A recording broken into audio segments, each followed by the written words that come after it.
penegakan hukum di Indonesia buruk. Kata masyarakat Indonesia loh ya, berdasarkan survei dari Saiful Mujani Research and Consulting, jabarannya seperti ini, 41,2% menilai buruk, 30,1% menilai sedang, dan hanya 25,6% yang menilai baik. Mungkin karena banyak drama yang terjadi selama proses peradilan di negara ini doang. Misalnya, pura-pura memelas untuk dapat prioritas. Yang mulia, yang mulia, ampuni saya.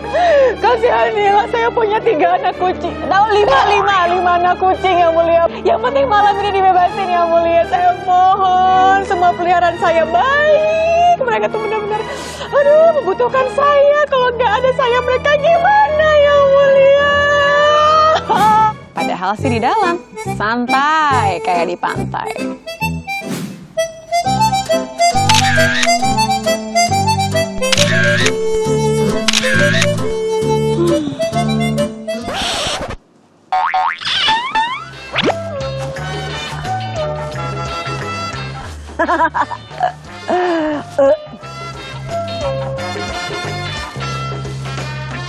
Atau malah kadang tiba-tiba menghilang.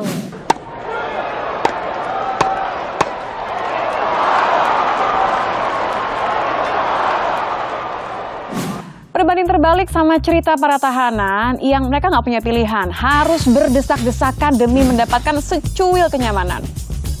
Sampai tidak jarang dapat intimidasi dari sana-sini. Anak baru, duit? Iya mbak. Atau tidur sambil siul? Benerin dulu lakban gue nih. Iya. Faktanya, jumlah napi dan tahanan tidak sebanding dengan kapasitas lapas dan rutan. Nggak heran kondisi ini memicu strata narapidana yang menjadi pekerjaan rumah bagi penegak hukum di Indonesia. Belum lagi kalau melihat kondisi anak dan perempuan yang berada di dalam lapas, sangat mengkhawatirkan. Jumlah residivis di Indonesia yang masih tinggi membuktikan kalau lapas dan rutan adalah gambaran neraka dunia. Sesuai judulnya, pembinaan, seharusnya tempat ini menjadi kawah candra di muka untuk mempersiapkan para mantan narapidana kembali ke masyarakat seutuhnya.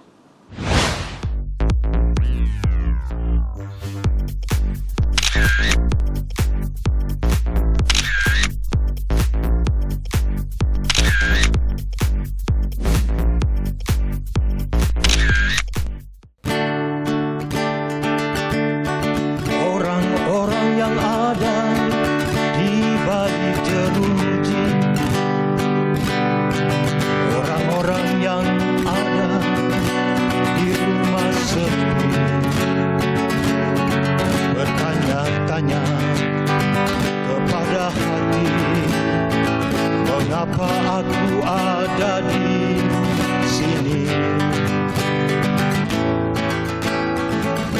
Mengejar apakah aku?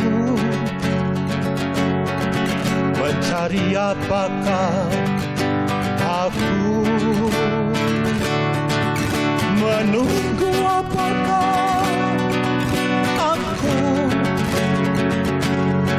hingga sampai waktuku membatu.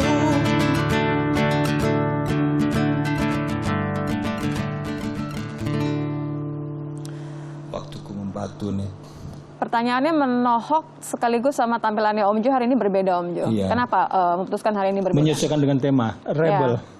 Tema yang karena hari ini kita akan membahas kehidupan yang berbeda ya. Iya. Kehidupan yang berbeda di balik jeruji yang dialami tidak hanya oleh satu tapi juga banyak sekali narapidana. Mereka yang sebenarnya juga mempunyai hak untuk hidup ketika menebus kesalahan mereka dalam penjara gitu ya kira-kira Om Jo. Iya, betul. Kita kita akan bahas banyak soal hari ini apa yang sebenarnya terjadi di balik jeruji. Saya akan langsung mengundang ada Mas Surya Anta Ginting. Selamat sudah bergabung sudah bersama kami. Terima kasih karena sudah bergabung Mas Surya. Tapi juga ada Josias Simon, kriminolog dari UI. Pak Josias, terima kasih sudah bergabung bersama kami. Ini langsung latar belakangnya langsung dari UI nih. Saya ke Mas Surya dulu. Mas Surya, Anda sebagai aktivis yang kemudian divonis 9 bulan dengan dugaan kasus makar saat itu. Anda menuliskan panjang sekali, bahkan sampai saat itu sempat juga menjadi perbincangan di media sosial soal apa yang Anda alami sendiri di dalam lapas kala itu selama Anda menjalani masa tahanan kala itu. Anda menyebut banyak mengenai uang tiket masuk, kemudian juga pemalakan. Bisa Anda ceritakan mengenai pemalakan ini spesifiknya secara khusus? Apa yang Anda alami saat itu? Ya, yang kami alami ya, ketika kita sudah P21, pelimpahan ke kejaksaan, kita dipindahkan ke rutan Salemba. Kemudian kita ada pemeriksaan. Setelah itu kita menyelesaikan administrasi. Setelah itu kita masuk ke penampungan atau dikenal dengan Mapenaling, masa pengenalan lingkungan. Di Mapenaling itu kita dikumpulkan gitu ya dan dikerubungi oleh ratusan tahanan. Karena isi dari yang ada di dalam penampungan itu kira-kira 400-an orang, 420-an orang. Kemudian kita satu persatu ditarik dan saya ditarik ke lapak Palembang, kemudian teman saya ditarik ke lapak Korea, ada yang di lapak Tanah Tinggi, ada yang di lapak Lampung. Kemudian kita dimintai uang OT istilahnya, atau istilah halusnya itu uang kebersamaan. Uang kebersamaan. Siapa yang meminta, ya. Mas Surya? Yang meminta itu kepala lapak, ketua lapak. Nah, jadi kan itu setiap orang tidur di lapak-lapak gitu. Jadi ada lapak Korea, ada lapak Palembang. Nah, tapi yang narik saya bukan ketua lapak, yang narik saya orang tahanan yang dari Palembang juga. Nah, kita awalnya saya dimintai 1 juta awalnya, terus teman saya dan itu dia dimintai 3 juta di lapak Lampung. Tapi karena kita sebutkan kita ini aktivis, kemudian para ketua lapak ini berkumpul bersama dengan frontman dan akhirnya disepakati bahwa kita dimintai uang sebesar 500.000. Oke, karena mereka mengetahui Anda dan teman-teman adalah aktivis. Berarti kalau bukan aktivis, kalau Anda masuk atas kasus yang berbeda atau status Anda berbeda, ini bisa menentukan jumlah uang tiket masuk tadi untuk menempati lapak atau kamar tadi. Ya, jadi itu rata-rata itu 500. Jadi itu penghalusan saja itu kata-kata bahwa kami aktivis. Tapi kalau kami ini kasus narkoba yang dengan jumlah yang banyak begitu mungkin akan dimintai 1 juta 2 juta untuk tidur 1 bulan di dalam lapak itu. Oke. Setelah Anda akhirnya membayarkan uang sebesar 500.000 itu, apa yang Anda dapatkan? Apa yang Anda alami dengan teman-teman? Ya, kalau kita yang pasti dapat tempat buat tidur lah ya. Walaupun karena itu sangat overcrowded gitu, jadi tidur nggak bisa lurus, tidur miring bahkan kaki ditekuk gitu karena di samping kita udah ada orang, di bawah kaki kita itu sudah ada kepala orang lain. Nah itu yang kita rasakan ya. Tapi cuman ya tidak bisa cukup tenang. Kenapa? Karena ya orang lalu lalang gitu, dan juga di atas di dekat kepala saya itu ada semacam bolongan kecil yang ada digunakan buat transaksi jual beli handphone ataupun transaksi narkoba, sabu gitu ya.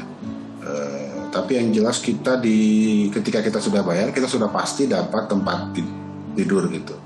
Tapi itu bisa berubah ketika kepala kamarnya itu, kepala lapaknya itu ngelihat kita nggak suka sama kita gitu ya. Nanti ada juga kasus kemudian dia dimintain lagi. Itu kemudian ada yang dilemparkan dibuang ke lapak buaya. Lapak buaya itu lapak untuk anak-anak hilang lah gitu. Memang lebih jorok karena posisinya di kamar. Tapi selain bayar uang lapak itu ya, uang kebersamaan itu, kita juga bayar uang mingguan. Uang mingguan itu kalau di lapak Palembang berapa besar? 5.000. Beda-beda, kalau di lapak Korea itu sekitar 15.000. Kalau di lapak lain juga sekitar 15.000, tapi di lapak Palembang itu sekitar 25.000. Jadi 500.000 plus 25.000 kali 4. Karena setiap minggu begitu ya? Setiap minggu ditagihkan. Oke. Saya ingin ke Pak Josias. Ini dari ceritanya Mas Surya, justru malah lebih banyak pelanggaran aturan di dalam tempat yang memang seharusnya ini sebagai pembinaan. Kalau dibilang ini bukan penjara tapi adalah tempat pembinaan gitu, Pak Josias. Ya, jadi betul. Penjara itu kan dibiayai oleh negara ya, atau lapas ya. Nah, di dalamnya ada aturan, ada undang-undangnya 1295 tentang pemasyarakatan. Inti utama pemasyarakatan adalah pembinaan. Pembinaan itu mulai dari sepertiga masa hukuman, namanya pembinaan dengan maksimum security, medium security, dan kemudian minimum security. Nah, kalau kita ikuti aturannya, ya seharusnya hukuman yang berlangsung dalam lapas itu sesuai dengan apa yang diberikan dalam vonis hakim. Ya, orang kembali ke jalan yang benar, bertobat, begitu ya. Tetapi kemudian kondisi nyatanya seperti yang dialami oleh Mas Surya, ya itu menggambarkan praktik lain di dalam ya. Ya, dan itu ya tadi yang kemudian kita melihat ada struktur sosial di dalam penjara, di mana ada benturan ya antara aturan formal yang berlaku dalam satu lembaga pemasyarakatan dan aturan informal. Apakah ini termasuk pembiaran atau karena ada ketidakmampuan untuk mengatasi hal ini? Ya, sebenarnya sih kalau saya melihat memang pertama, kalau dari segi kajian ini memang masalah yang hampir di semua negara itu menghadapi ya, masalah seperti ini. Nah, tapi khas di Indonesia itu tadi terkait dengan masalahnya tidak sebandingnya atau gap ya antara jumlah narapidana yang masuk dengan keterbatasan ruangan ya yang ada di lapas. Kalau secara fasilitas SDM. dan jumlah SDM ditambah, menurut Anda ini bisa mengatasi hal-hal, mengatasi kasta, mengatasi friksi-friksi yang ada di dalam penjara? Menurut Anda ini bisa dipecahkan? Ya, kemungkinan beberapa hal bisa diselesaikan, tapi juga tidak hanya bicara dalam konteks tadi ya, sarana dan prasarana, tapi juga culture yang harus diperbaiki. Baik culture yang timbul di antara narapidana maupun dengan petugas. Nah, ini yang kebanyakan dipersoalkan terkait dengan bagaimana membenahi culture-nya itu. Karena kan culture-nya ini seperti tadi Mas Surya bilang, pada saat dia masuk, ya itu memang sudah ada, kalau dibilang memang sudah dia harus terima gitu ya, sudah given begitu loh. Nah, ini gimana begitu loh. Sehingga siapapun yang masuk ya harus mengikuti.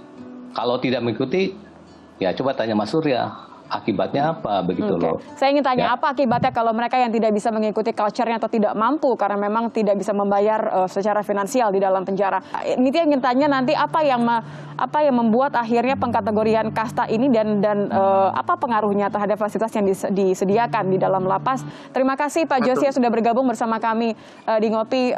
Mas Surya, saya masih akan tahan karena sesaat lagi kita akan bicara juga lebih spesifik lagi. Kita akan bahas usai jeda, tetap bersama Nitya.